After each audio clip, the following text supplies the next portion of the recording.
Well, to start off with, the real estate market in Dubai is very regulated, and it's very transparent. All the transactions are registered with RERA, that is the Land Department Real Estate Regulating Agency. And other than that, the foundation for such transactions are very smooth.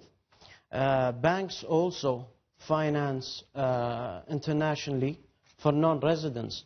So it's always a calculated risk when it comes to such a transaction.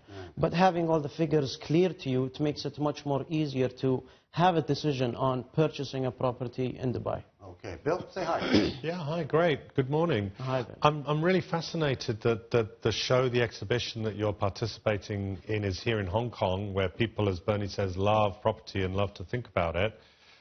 Who are the typical people that you think you're going to be meeting? Are they mainlanders? Are they Hong Kong Chinese? Are they looking to buy property in Dubai right now? Do they see it as a safe haven? What's kind of the typical MO of one of these guys? As you know, purchasing property is not a small investment for the individual family or even a huge company. But it's very important to make sure that your investment in real estate is a safe investment, even before considering the return of investment of that transaction.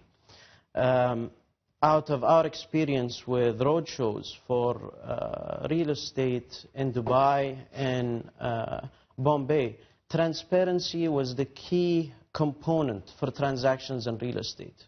And having all that being under control, developers are not allowed to showcase their products if they're not registered, if they're not authorized, if they're not monitored, having all their escrow accounts in place.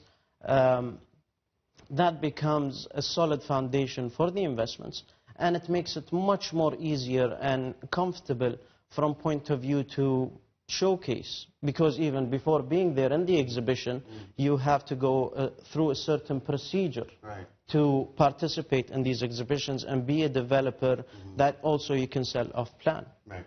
As you know better than anybody else, China is going through a period of time right now where some of a lot of the people are nervous about what they're doing with the currency. You know, the currency's lost about 10% in a very, very short span of time.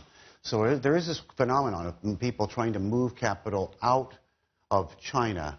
Are you capitalizing on that? Are you using that as maybe a reason, a reason for people to actually take an interest in, or maybe, make inquiries about what you're doing? And also, are you approaching this from a residential point of view, or from for a hold for investment sort of a concept? Or both. The real estate market is a fluctuating market, and it is not something for developers that we can do overnight. We have to plan long term, because it takes time to do the infrastructures, the construction, but we have to keep on promoting. Right.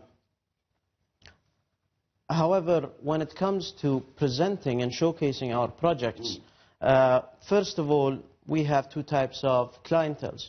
The short-term and long-term investors who are looking into residential units, and then the big players that want to purchase sub-developments and start building their own hotels or their own buildings. Right. So we have different approaches for them.